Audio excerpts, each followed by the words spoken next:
The Kybalion by the Three Initiates. The lips of wisdom are closed, except to the ears of understanding.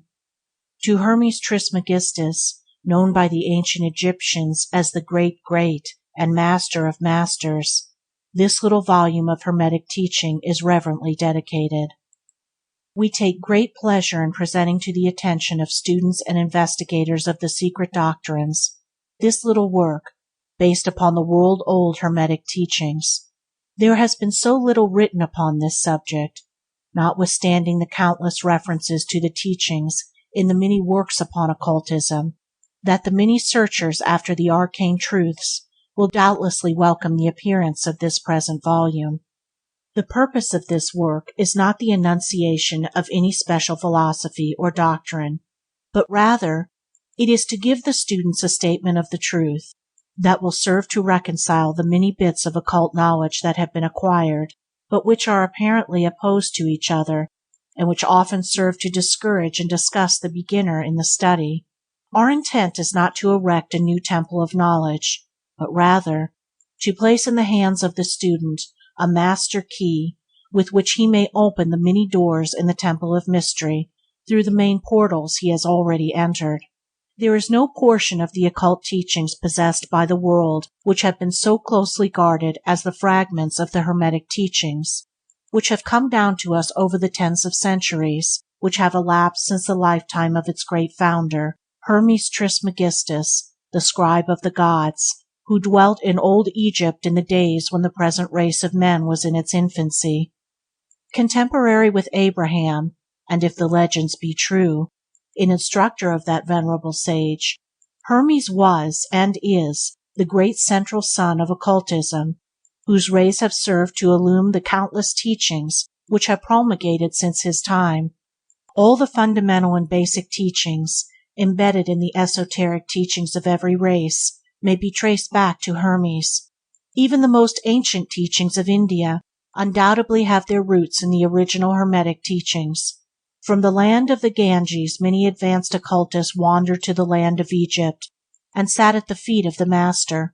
From him they obtained the Master Key, which explained and reconciled their divergent views, and thus the secret doctrine was firmly established. From other lands also came the learned ones, all of whom regarded Hermes as the Master of Masters, and his influence was so great that in spite of the many wanderings from the path on the part of the centuries of teachers in these different lands, there may still be found a certain basic resemblance and correspondence which underlies the many and often quite divergent theories entertained and taught by the occultists of these different lands. The student of comparative religions will be able to perceive the influence of the Hermetic teachings in every religion worthy of the name, now known to man, whether it be a dead religion or one in full vigor in our times. There is always certain correspondence in spite of the contradictory features, and the Hermetic teachings act as the great reconciler.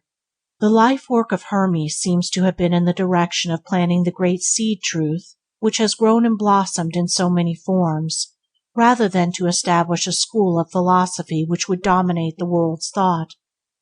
But nevertheless, the original truths taught by him have been kept intact in their original purity by a few men each age, who, refusing great numbers of half-developed students and followers, followed the Hermetic custom and reserved their truth for the few who were ready to comprehend and master it.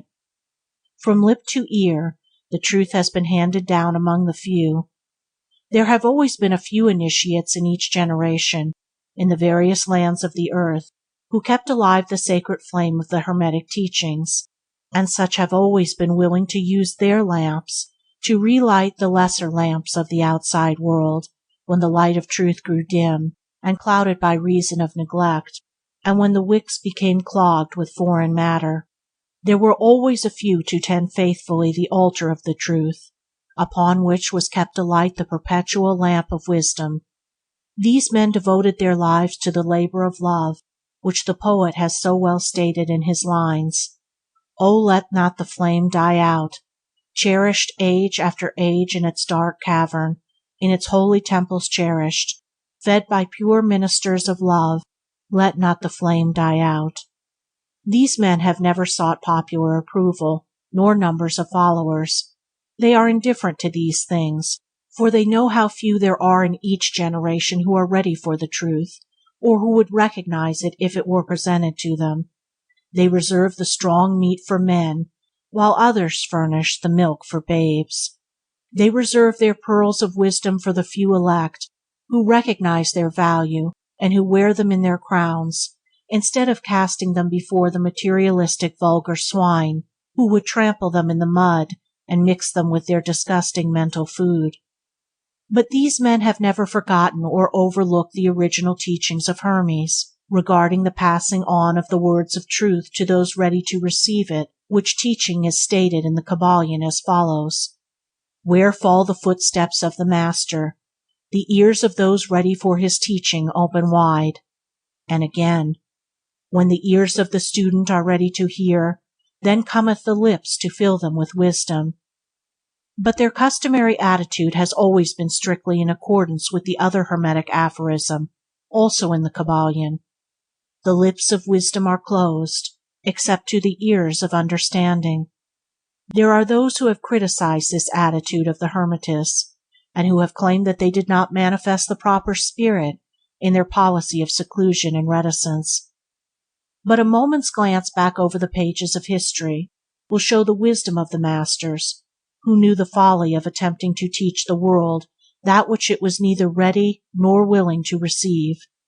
The Hermetists have never sought to be martyrs, and have instead sat silently aside with a pitying smile on their closed lips, while the heathen raged noisily about them, in their customary amusement of putting to death and torture the honest but misguided enthusiasts, who imagined that they could force upon a race of barbarians the truth capable of being understood only by the elect who had advanced along the path. And the spirit of persecution has not yet died out in the land. There are certain Hermetic teachings which, if publicly promulgated, would bring down upon the teachers a great cry of scorn and revilement from the multitude, who would again raise the cry of "Crucify, crucify." In this little work we have endeavored to give you an idea of the fundamental teachings of the Kybalion, striving to give you the working principles, leaving you to apply them yourselves, rather than attempting to work out the teaching in detail. If you are a true student, you will be able to work out and apply these principles. If not, then you must develop yourself into one, for otherwise the Hermetic teachings will be as words, words, words to you. The Three Initiates. End of introduction.